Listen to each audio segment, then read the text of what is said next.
Senhor presidente, senhoras e senhores senadores,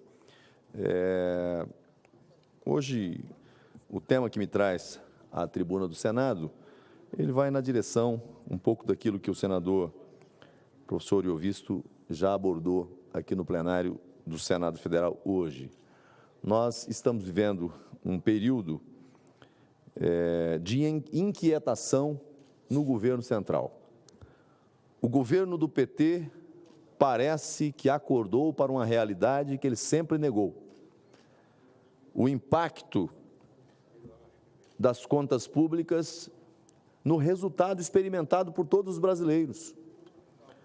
O PT sempre pregou que tem que gastar mais, não importa de onde venha o dinheiro. E se não tiver dinheiro, encaixa, cria mais um tributinho, usa a tática do taxade, cria a fonte, mas garanta o investimento.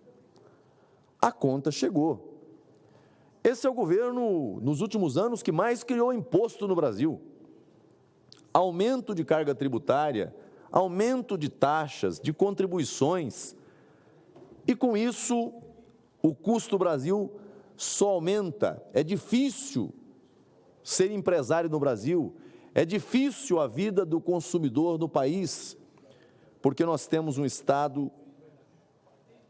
que é bom para cobrar e é péssimo para investir. Eu estava observando dados, os dados do governo, o rombo fiscal do governo Lula é algo assustador.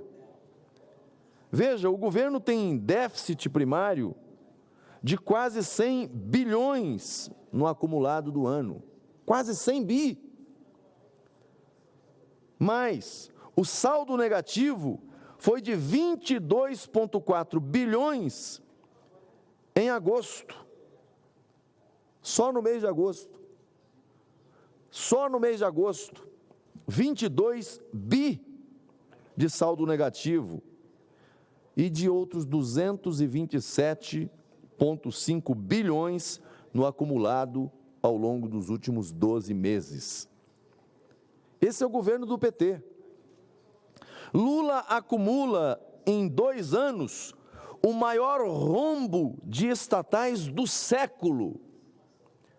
As estatais, as empresas públicas brasileiras estão no vermelho, estão dando prejuízo, amargando prejuízo.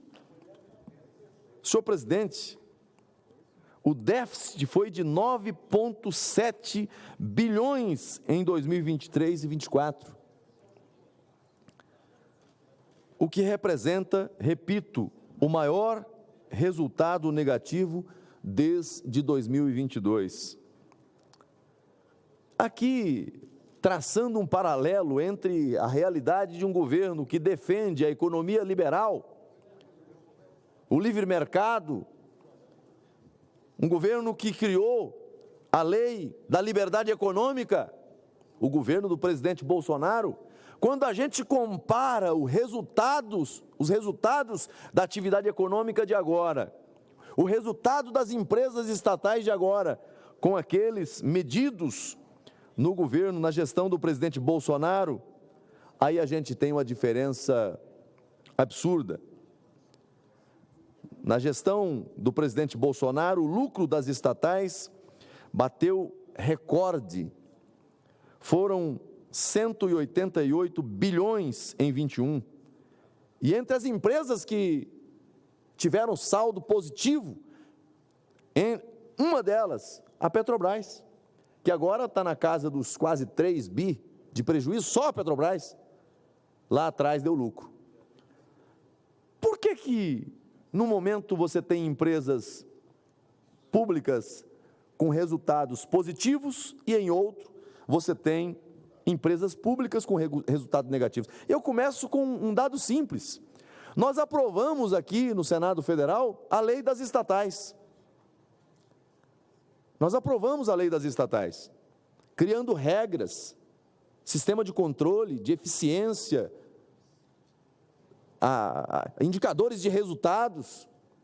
E um dos pontos que nós colocamos que dizia respeito ao modelo de governança, que diz respeito ao modelo de indicação daqueles que poderiam dirigir essas empresas, foi colocar travas condicionantes para que o governante de plantão não quisesse beneficiar algum apadrinhado que foi sacado, que foi retirado da vida pública, então que ele tivesse uma quarentena, um impedimento para assumir essa posição. Logo, o que nós vivemos na prática com a chegada do PT?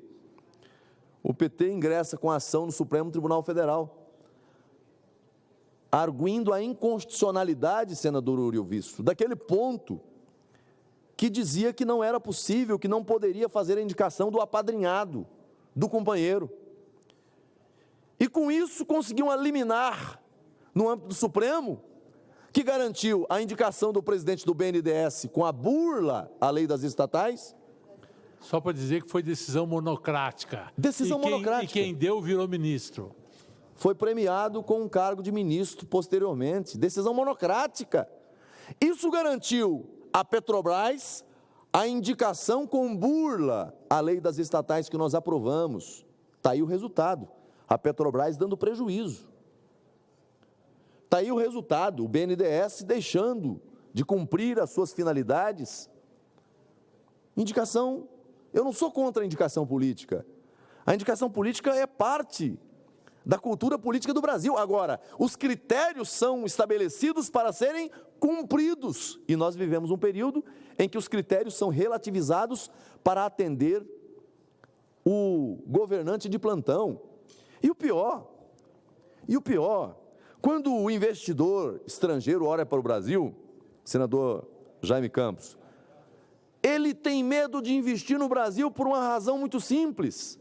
O Brasil é um país que não oferece previsibilidade.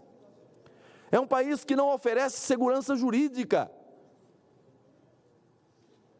A lei do momento não se tem garantia de que daqui a pouco ela vai continuar fazendo cumprir os seus efeitos, porque uma decisão monocrática, como sublinhada aqui pelo senador Uriel Visto, muda todo o jogo.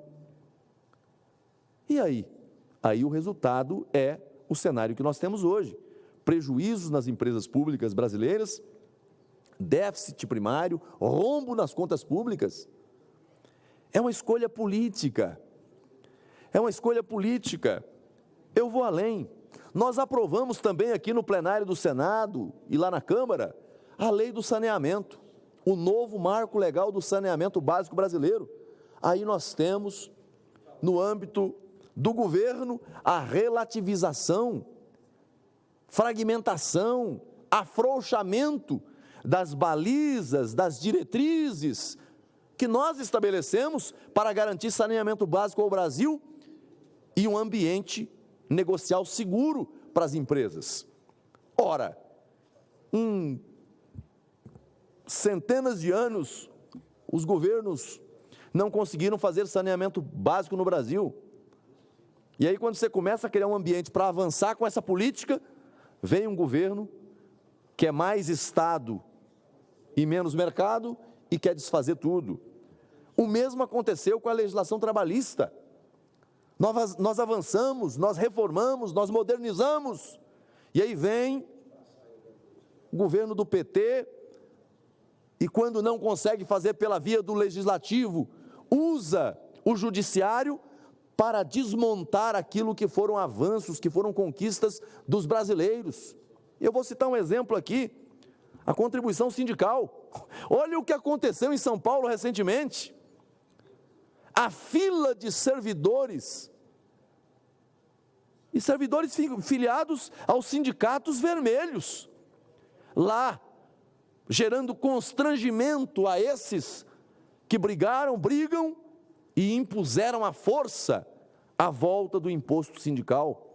Aqui no Senado tem um projeto de autoria do senador Rogério Marinho, que tenta pôr fim a essa celeuma. Voltou para uma comissão e não aprova, tem alguém que sentou em cima e não deixa votar. Por quê? Porque querem o puxadinho da contribuição sindical obrigatória. Aquilo que o legislador finalizou, acabou, mas por via de interpretação e de remendos decisórios estão trazendo de volta. Então, quando a gente olha para os resultados do Brasil, o senador Oriovisto disse aqui, né, o PT está preocupado com o processo eleitoral. Lula já está começando a dizer que nem sabe se vai ser candidato. O que derruba o presidente da República é a economia. Economia ruim, resultado ruim, desemprego, poder de compra das pessoas despencando, que é isso que nós temos no Brasil hoje. Porque de vez em quando o governo vem bater no peito, se gabar de crescimento econômico, o Brasil está crescendo acima da média. Não, o Brasil está se endividando, aumentando a dívida pública e fazendo um crescimento artificial. Ou eu estou falando alguma besteira? É isso que nós temos. Então os resultados são ruins e o governo começa a amargar as consequências disso. E agora vem o governo Lula, vai dizer o quê? Vai fazer a reforma ministerial para buscar o caminho do corte de gastos, mas precisou de tanto tempo para descobrir que essa receita é uma receita equivocada, fracassada. Então, nós vamos acompanhar com muita atenção todas essas mudanças, porque é um governo das pedaladas. É um governo que, quando ele vem com uma proposta, você tem que ficar com os dois pés atrás. Porque, às vezes, ele oferece com uma mão e está buscando retirar com duas. Não é um governo que quer fazer corte de gastos. É um governo que quer aumentar a arrecadação. É um governo que quer pesar mais no bolso do trabalhador. O governo tem que sair do cangote dos contribuintes brasileiros. Nós estamos a discutir aqui uma reforma tributária, e eu finalizo aqui, senhor presidente. Nós estamos a discutir uma reforma tributária, eu tenho grandes e profundas preocupações com essa reforma.